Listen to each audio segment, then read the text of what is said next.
اللہ رب العزت نے مجھے اور آپ کو انسان پیدا فرمایا، پھر حضور صلی اللہ علیہ وسلم کی امت میں پیدا فرمایا، اور پھر ایمان کی نعمت بھی عطا فرمائی اور مذہب اسلام نصیب فرمایا۔ یہ اللہ کے وہ احسانات و انعامات ہیں جو اس دنیا میں کسی بھی انسان پر ہونے والے اللہ کے سب سے بڑے انعامات ہیں، اللہ کے سب سے بڑے احسانات ہیں، ان کا متبادل اور ثانی کوئی نہیں ہے۔ اللہ ہمیں اس کی قدردانی اور اس کا شکر بجا لانے کی توفیق نصیب فرمائے۔ اسلام ہمارے بیشتر اکابر حضرات نے صراحت سے لکھا ہے کہ اسلام محض چند پوجا پاٹ کی رسموں کا نام نہیں ہے۔ نماز، روزہ، زکوٰۃ، حج، صدقہ، خیرات، ذکر، تلاوت، اچھے اخلاق، عمدہ اخلاق، اچھی عادات، صرف یہی اسلام نہیں ہے۔ اسلام ایک مکمل ضابطۂ حیات ہے، پیدائش سے لے کے وفات تک، انفرادی زندگی سے لے کے اجتماعی زندگی اقتدار تک، اپنی قوم سے لے کے عالمگیر بین الاقوامی زندگی تک، تمام شعبہ حاجات زندگی سے متعلق اسلام ایک ضابطہ رکھتا ہے، ایک قانون رکھتا ہے۔ اور اللہ تعالیٰ نے جو انسانوں کو دنیا میں بھیجا ہے وہ اسی ضابطۂ خداوندی، اسی قانون خداوندی کو اپنی ذوات اور اپنے معاشرے کے اندر نافذ کرنے کے لیے بھیجا ہے، اور اس کے دنیا میں بھیجے جانے کا کوئی مقصد نہیں ہے۔ وَإِذْ قَالَ رَبُّكَ لِلْمَلَائِكَةِ إِنِّي جَاعِلٌ فِي الْأَرْضِ خلیفہ۔ اللہ تعالیٰ نے اس انسان کو اپنا خلیفہ بنایا۔ خلیفہ جانشین کو کہتے ہیں، نائب کو کہتے ہیں، یعنی اصل چلا جائے تو اس کے تمام تر معاملات اس کے نائب اور جانشین کے ذمے ہوتے ہیں، لیکن یہاں پر یہ معنی نہیں ہے۔ مفسرین نے لکھا ہے خلیفتاً فی الارض اے لتنفیذ اوامر اللہ، اللہ کے قانون کو، اللہ کے احکامات کو، اس کے بنائے ہوئے ضابطۂ زندگی کو نافذ کرنے میں یہ انسان اللہ کا خلیفہ ہے۔ اللہ نے اپنی خدائی میں اس کو اپنا نائب نہیں بنایا، اپنی صفات میں اللہ نے اس کو اپنا نائب نہیں بنایا ہے۔ اپنے احکامات جو اللہ نے انسانوں کے لیے بنائے، اب براہ راست ہر آدمی کو اللہ خطاب نہیں فرما سکتے، آپ یہ کرو، آپ یہ کرو، آپ کے ذمہ یہ کام ہے، آپ کے ذمہ یہ کام ہے۔ اللہ نے ان ضوابط، ان قوانین اور احکامات کے مجموعے آسمانی کتابوں کی شکل میں، وحی کی شکل میں انبیاء کو دیے، پھر انبیاء کے جانشین اور ورثاء صحابہ اور اس امت کے علماء، ان کے ذریعے سے ان اوامر، ضوابط، قوانین اور احکامات کو انسانی معاشرے کے اندر نافذ کرنا، یہ انسان کا فرض منصبی ہے، جس کی آخری اور حتمی شکل امام الانبیاء، خاتم الانبیاء حضرت محمد صلی اللہ علیہ وسلم لے کے آئے۔ اس مجموعے کا نام جو ضابطۂ خداوندی پہ مشتمل ہے، جو اوامر الہیہ پہ مشتمل ہے، جو قوانین الہیہ پہ مشتمل ہے، اس مجموعے کا نام قرآن پاک ہے، اور اس کی تشریحات کا نام سنت نبویہ ہے کہ آپ علیہ السلام نے اس کی تشریحات فرمائیں، قولاً بھی فعلاً بھی۔ بعض مقامات میں پہ آپ نے اپنے ارشادات عالیہ کے ذریعے سے اس کی وضاحت اور تشریح فرمائی، اور جہاں پہ مناسب تھا، جہاں پہ ضرورت تھی، اور جہاں پہ منصب نبوت کے مناسب اور لائق تھا، وہاں پہ آپ علیہ السلام نے اس کی عملاً وضاحت اور تشریح فرمائی کہ قانون خداوندی کی وضاحت یہ ہے، قانون الہی کی تشریح یہ ہے۔ تو آخری شکل قانون الہی کی، آخری شکل قانون خداوندی کی، ضابطۂ خداوندی کی قرآن و سنت ہے۔ اب حضور علیہ السلام چونکہ آخری نبی ہیں، آپ کے بعد اللہ قیامت تک کے لیے کسی نئے نبی کو پیدا نہیں فرمائیں گے۔ اب قیامت تک کے لیے قانون یہی رہے گا، اس کی تشریح اور توضیح یہی رہے گی۔ اور پھر صرف یہی نہیں کہ اسلام ایک نظریاتی ایک تھیوری دے دی گئی، بس تحریر دے دی گئی، اس کو اپنے اندر آپ نافذ کرو، بلکہ اللہ رب العزت نے جو فضل و کرم احسان فرمایا کہ نظریہ بھی دیا، قانون بھی دیا، ضابطہ بھی دیا، اس کی وضاحت تشریحات بھی دی، اور پھر اس قانون خداوندی کا کامل و مکمل عملی نمونہ بھی عطا فرمایا۔ آپ علیہ السلام نے 23 سالہ دور نبوت میں جہاں جہاں تک قانون خداوندی آتے رہے تدریجاً فوراً ان کا نفاذ ہوتا رہا۔ آپ علیہ السلام کے دنیا سے پردہ فرما جانے کے بعد آپ کی تیار کی ہوئی جماعت صحابہ نے من و عن بغیر کمی بیشی کے اس قانون خداوندی کو کامل و مکمل اپنے اس اسلامی مسلمان معاشرے کے اندر نافذ کیا۔ قیامت تک کے لیے اب وہ نمونہ بن چکا ہے، آئیڈیل بن چکا ہے۔ آج 1400 سال گزرنے کے بعد کوئی آدمی یہ نہیں کہہ سکتا کہ قرآن و سنت کا، قانون خداوندی کا، قانون شریعت کا عملی نمونہ بھی ہے یا نہیں، تو وہ عملی نمونہ اسے دکھایا جا سکتا ہے۔ تو اللہ رب العزت نے قانون خداوندی بھی دیا، ضابطہ بھی دیا، اس کی تشریح اور توضیح بھی دی، اور اس کا عملی نمونہ بھی دیا، اور کلمہ پڑھنے والے ہر مسلمان کا اپنی حیثیت کے مطابق یہ فرض منصبی قرار دیا گیا کہ آپ نے اس قانون کا نفاذ کرنا ہے۔ ابتدا اس کی اپنی ذات سے ہوگی، پھر اپنے گھر میں، پھر جس ماحول معاشرے میں رہ رہا ہے، جہاں تک اس کا حدود کار ہے، اپنی حیثیت کے مطابق اس شریعت الہیہ کا، قانون خداوندی کا، نظام الہی کے نفاذ کا ہر کلمہ پڑھنے والا مسلمان، مرد ہے یا عورت ہے، عاقل و بالغ ہے، وہ اس کا ذمہ دار اور مکلف ہے۔ کیوں؟ انی جاعل فی الارض خلیفہ، خلیفہ کے اندر ہر آدمی داخل ہے، البتہ حیثیت اس کی اپنی ہوگی۔ جو حیثیت علماء کرام کی ہے وہ حیثیت عوام کی نہیں ہے۔ پھر گھر کے اندر ایک کنبے کا جو ذمہ دار ہے، جو اس کی حیثیت ہے، وہ ایک چھوٹے خاندان یا چھوٹے گھر کے ذمہ دار کی نہیں ہے، پھر پورے قبیلے کا ایک ذمہ دار ہے، پھر ایک شہر کا ذمہ دار ہے، پھر صوبے کا ذمہ دار ہے، پھر پورے ملک کا ذمہ دار ہے۔ اپنی اپنی حیثیت کے مطابق ہر مسلمان تنفیذ شریعت، قانون خدا، قانون الہی، شریعت الہی کو عملاً نافذ کرنے کا ذمہ دار اور مکلف ہے۔ اور اسلام کا نظام یہی ہے۔ یہ بات ذہن میں رکھ لی جائے کہ اسلام کے نظام حکومت کا نام صرف اور صرف خلافت ہے۔ اس کو امارت سے بھی تعبیر کیا جا سکتا ہے، لیکن مرکزی عنوان اس کا صرف اور صرف خلافت ہے، اور خلافت سے مراد خلافت الہیہ ہے۔ ہو نہیں سکتا کہ اللہ کے رسول صلی اللہ علیہ وسلم اسلام کا نظام تو دیں اور اس نظام کے نافذ اور ترویج کرنے کا طریقہ نہ دیں۔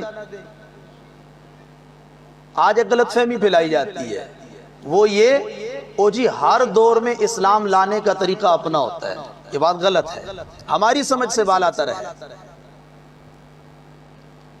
جب نظام الہی اللہ کے پیغمبر دے رہے ہیں، عملاً نافذ کر رہے ہیں، عملی نمونہ دکھا کے جا رہے ہیں، اب یہ بات کیسے تسلیم کر لی جائے ہر دور میں شریعت الہیہ، قانون الہیہ کے نافذ کرنے کا طریقہ جدا ہوگا؟ یہ بات غلط ہے، ہماری سمجھ سے بالاتر ہے۔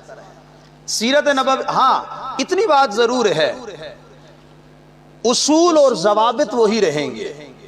آپ اسلامی نظام کے قیام کی بنیاد قرار دے سکتے ہیں، آپ شریعت الہیہ کے نفاذ کی بنیاد قرار دے سکتے ہیں۔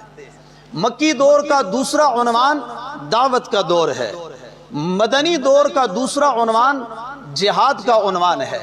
خلاصہ یہ نکلا، ہمارے محققین علماء جو اس میدان کے اندر کام کرتے ہیں، جیسے کہ ہمارے محترم نے فرمایا نا، تقسیم کار ہے، تو ہمارے جو حضرات اس نظام الہی، قانون الہی کے نفاذ کے شعبے سے تعلق رکھتے ہیں، ان حضرات کی محنتوں کا، ان کے تجربات کا، خلاصہ نچوڑ یہی ہے کہ آپ اس پورے کام کو دو حصوں میں تقسیم کر سکتے ہیں، خلافت الہیہ ہو، امارت شرعیہ ہو، نظام الہی ہو، قانون شریعت ہو، اس کو نافذ کرنے کی دو ہی بنیادیں ہیں، نمبر ایک دعوت، نمبر دو جہاد۔ اس کے علاوہ تیسرا کوئی بنیاد نہیں ہے۔ باقی دعوت، ہر جگہ دعوت کے اصول ایک جیسے نہیں ہوتے، ہر جگہ دعوت کا ضابطہ ایک نہیں ہے، وہ ماحول کے اعتبار سے بدلتے رہیں گے، لیکن بنیادی چیز دعوت ہے، اور کل دین کی دعوت۔ بنیادی چیز کیا ہے؟ دعوت، اور کل دین کی دعوت۔ افتؤمنون ببعض الکتاب وتکفرون ببعض، نہ، کل دین کی دعوت دی جائے گی، اور دعوت کے ذریعے سے نظریہ سازی ہوگی۔ جس وقت تک قرآن و سنت کے نظام، قرآن و سنت کے قانونی حیثیت، ایک بات ذہن میں رکھ لیجئے کہ جب تک کسی بھی ماحول معاشرے کے اندر رہنے والے مسلمانوں کا قرآن و سنت کی قانونی حیثیت سے، قرآن و سنت کی نظام کی حیثیت سے نظریہ سازی نہیں ہوگی، آپ کسی بنیاد پہ آ کے ان پہ نظام شریعت، قانون شریعت کو نافذ نہیں کر سکتے۔ نظریہ سازی ضروری ہے۔ 13 سال مکہ میں کیا ہوا؟ نظریہ سازی ہوئی، دعوت دی گئی۔ جب قرآن و سنت کے قانون پہ کہ یہ ضابطہ حیات ہے، اللہ ہمارا حاکم ہے، ہم اس کے محکوم ہیں، لہذا اس کے ہر حکم کو دل و جان سے تسلیم کرنا، ہر چیز داؤ پہ لگائی جا سکتی ہے، حکم خداوندی کو داؤ پہ نہیں لگایا جا سکتا۔ جب یہ نظریہ مضبوط ہو جائے گا، اب مدنی دور کے اندر آ کے عملاً شریعت الہیہ کا نفاذ ہوا۔ مکہ کے اندر آپ نے دیکھا صرف ایک نماز کا حکم ہے، زیادہ سے زیادہ زکوٰۃ کا اجمالی حکم آیا، تفصیلات اس کی بھی مدینہ میں آئی۔ کوئی حکم نہیں ہے، کوئی قانون نہیں ہے سوائے نظریات کے۔ جب مدینہ کے اندر تشریف لائے ہجرت کر کے، اب یہاں پہ جو قوانین کا سلسلہ شروع ہوا تو پوری شریعت، پورا قانون ان 10 سالوں کے اندر اللہ نے عنایت فرمایا۔ تو بنیاد دعوت ہے کل دین کی، اور نمبر 2 اس کے بعد جہاد ہے، اور جہاد قیامت تک کے لیے ہے۔ کسی دور میں بھی جہاد موقوف نہیں ہو سکتا، کسی دور میں بھی جہاد، ہاں اس علاقے میں موقوف ہو سکتا ہے، باقی ساری دنیا سے جہاد ختم ہو جائے، آپ علیہ السلام کی پیشین گوئی ہے قیامت تک کے لیے پوری دنیا میں جہاد جاری رہے گا۔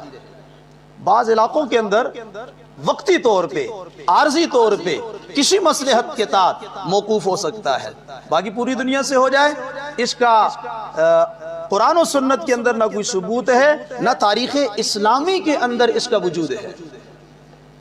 دعوت کے اصول اپنی جگہ مقرر ہیں، جہاد کے اصول و ضوابط، شرائط، حکمت، فلسفہ، مقاصد اپنی جگہ پر موجود ہیں۔ جب تک امت ان 2 کاموں پہ رہی، زمین کے اوپر خلافت کا نظام قائم رہا، ٹوٹا پھوٹا سے ہی لیکن قائم ضرور رہا۔ جب امت نے ان 2 چیزوں کو چھوڑا، قوم کی نظریہ سازی، قرآن کی قانونی حیثیت سے، قرآن کے نظام کی حیثیت سے قوم کی نظریہ سازی ہونی چاہیے۔ آج تو ہمارے ہاں قوم کی نظریہ سازی اس حد تک بھی نہیں ہے کہ وہ اپنے بچوں کو قرآن ناظرہ پڑھائیں، اس کو ترجیح نہیں دی جا رہی، صرف گھنٹے 1.5 گھنٹے کے لیے بھیجا جاتا ہے۔ پھر قرآن کو سیکھنا، پھر قرآن کی قانونی حیثیت کو لینا، اس کی بین اور واضح دلیل کیا ہے؟ قرآن پاک کے 80% احکامات ایسے ہیں کہ جن کا تعلق طاقت، حکومت، گورنمنٹ، خلافت سے نہیں ہے۔ 80% قوانین شریعت کا تعلق، 80% قانون الہی کا تعلق طاقت، گورنمنٹ کے، ریاست کے ساتھ نہیں ہے، اس کا تعلق انفرادی زندگی کے ساتھ ہے۔ اب ہمارے ماحول معاشرے کے اندر آیا قرآنی قانونی حیثیت سے اتنی نظریہ سازی ہے کہ 80% احکامات کے اندر ہمارے مسلمان بھائی قرآن کی طرف رجوع کریں، اس کی مثال نہیں ملتی ہے۔ تو پہلا کام کیا ہے؟ قرآن پاک کی قانونی حیثیت سے نظریہ سازی ہو، نظام کی حیثیت سے نظریہ سازی ہو، دنیا بھر کے تمام قوانین، دنیا بھر کے تمام نظام ہائے زندگی جو انسانوں نے بنائے ہیں، جو انسانی قانون ساز اسمبلیوں نے بنائے ہیں، قانون ساز اداروں نے بنائے ہیں، یہ تمام کے تمام قوانین خلاف فطرت ہیں، انسانیت کے لیے منتقم انتقامی رویے کے اوپر بنائے گئے ہیں، انتقامی ذہنیت پہ بنائے گئے ہیں، انسانی فطرت پہ نہیں ہے۔ فطرت کے مطابق وہی قانون ہے جو اللہ نے دیا ہے، یہ نظریہ سازی ضروری ہے۔ حضرات علماء اس پہ کام کر رہے ہیں، اللہ ان کو خیر عطا فرمائے۔ اب اس کے لیے ضروری کیا ہے کہ عوام اور علماء کا آپس میں تعلق قائم بھی ہو، درست بھی ہو اور اعتماد بھی ہو۔ باطل اور کفریہ طاقتیں اس وقت عوام کو علماء سے کاٹ رہی ہیں، مختلف پروپیگنڈے، مختلف قسم کی سازشیں۔ قانون خداوندی کون بتائے گا؟ علماء بتائیں گے۔ قانون الہی کون بتائے گا؟ کون سمجھائے گا؟ علماء بتائیں گے۔ لہذا جب علماء سے عوام کو متنفر کر دیا جائے، بدظن کر دیا جائے، بیزار کر دیا جائے، علماء کو عوام کے اوپر ایک بوجھ بنا کے پیش کیا جائے، تو پھر قانون خدا کو علماء سے سمجھے گا کون؟ خیر بات لمبی ہو گئی۔ پہلا کام کیا ہے جی؟ قانون شریعت کے نفاذ کا، اسلامی قوانین کے نفاذ کا ماحول بنایا جائے، نظریہ سازی کے ذریعے، دعوت کے ذریعے، کل دین کی دعوت دے کے۔ اس کے بغیر یہ ممکن نہیں ہے، تیسرا کوئی راستہ نہیں ہے۔ مفتی صاحب نے بھی فرمایا ہمارے ہاں یہ جو راستہ اختیار کیا گیا نا جمہوریت کا، یہ اضطراری راستہ ہے۔ یہ کون سا راستہ ہے؟ اضطراری راستہ ہے۔ اور اضطرار کے احکامات یہ ہیں، اتنا کھاؤ جس سے مرنے سے بچ جاؤ، بس۔ نہ اس کو مستقل اختیار کرو، چلو جناب اب خنزیر کھا رہے ہیں تو ہاتھ پاؤں مارنے کی ضرورت نہیں، مستقل خنزیر ہی کھاتے جاؤ۔ اور نمبر 2، لطف اندوز بھی نہیں ہونا، مزے بھی نہیں لینے، مجبوری ہے۔ صرف الضرورت تتقدر بقدر الضرورہ، جتنی ضرورت ہے اتنی۔ ہمارے حضرات علماء جمہوریت کے اندر جو آئے، وہ حضرت مولانا حسین احمد مدنی رحمہ اللہ کے حکم پہ آئے، کہا بن چکا ہے، اب یہ ہمارا ہے، ہم نے اس کی حفاظت کرنی ہے۔ اگر آپ لوگ اس راستے میں نہیں آؤ گے تو یہ قادیانی اسٹیٹ بن جائے گی۔ تو حضرات نے صرف دفاعی پوزیشن کے لیے جمہوریت کے گندے نظام کو اختیار کیا، اقدام نہیں ہے۔ ہمارا یہ دعویٰ ہرگز نہیں ہے کہ اس جمہوریت کے راستے سے اسلام آئے گا، تا قیامت اسلام اس جمہوریت کے راستے سے نہیں آئے گا۔ راستہ متعین ہے، نمبر 1 دعوت، نمبر 2 جہاد۔ جمہوریت اینٹی اسلام راستہ ہے، اس کو بنایا ہی اس لیے گیا ہے خلافت کے نظام کو ختم کرنے کے لیے۔ دونوں متضاد نظریے ہیں، خلافت اللہ کی حکومت اللہ کی مخلوق پہ بندوں کے واسطے سے، اور جمہوریت عوام کی حکومت عوام کے اوپر عوام کے واسطے سے۔ تو دونوں متضاد چیزیں ہیں، اس لیے اسلام اگر نافذ ہوگا اس کا راستہ دعوت ہے، نمبر 2 جہاد ہے۔ نظریہ بن گیا جب قوم کا تو قوم خود کھڑی ہوگی کہ ہمیں اسلام کا نظام چاہیے، ہم مسلمان ہیں، ہمارے لیے اسلام کا نظام ہونا چاہیے۔ جب قوم کھڑی ہوگی تو یہ لوگ مجبور ہوں گے، کریں گے تو فبیا، نہیں کریں گے تو پھر دوسرا راستہ ہے۔ اس راستے کو بند نہیں کیا ہے، یاد رکھیں وہ بند نہیں ہوا ہے، پوری دنیا کے اندر الحمدللہ مختلف علاقوں کے اندر جاری ہے۔ آپ کے قرب کے اندر یہ افغانستان ہمارے لیے چلتے دور کے اندر ایک نمونہ اور مثال ہے۔ دعوت کا شعبہ مستقل قائم ہے، مستقل امر بالمعروف نہی عن المنکر کی جماعت قائم ہے، اور خلافت اسلامیہ کی طرف سے قائم ہے، اور جہاد کا عنوان مستقل چل رہا ہے۔ دونوں ہمارے حضرات نے یہ لکھا ہے، جو خلافت دعوت کی کھوک سے جنم لے گی وہ مستحکم، مضبوط اور درست ہوگی، اور جو خلافت دعوت کی کھوک سے نہیں، حالات کے دباؤ کی وجہ سے، حالات کے بدلنے کی وجہ سے، وقتی جذبات کی بنیاد پہ جو خلافت قائم ہوگی وہ کمزور ہوگی، وہ اس کے اندر استحکام نہیں ہوگا، مضبوطی نہیں ہوگی۔ تو اللہ رب العزت ہمیں اس دعوت اور جہاد کے شعبے کو سمجھنے اور پھر اس کے لیے اپنی زندگیوں کو وقف کرنے کی توفیق نصیب فرمائے۔ ہمارے جو حضرات اضطرار کے راستے پہ چل رہے ہیں، اللہ ان کی حفاظتیں فرمائے، اور اللہ رب العزت ان کی زندگیوں میں برکتیں نصیب فرمائے کہ اپنے ایمان کو داؤ پہ لگا کے قوم کے ایمان کو بچا رہے ہیں۔ یہ بات ذہن میں رکھیں۔ اضطرار کا مطلب یہ ہے، جو ہمارے حضرات علماء اکابر ادھر گئے ہوئے ہیں اور اضطرار سمجھ کے گئے ہوئے ہیں، وہ اپنے ایمانوں کو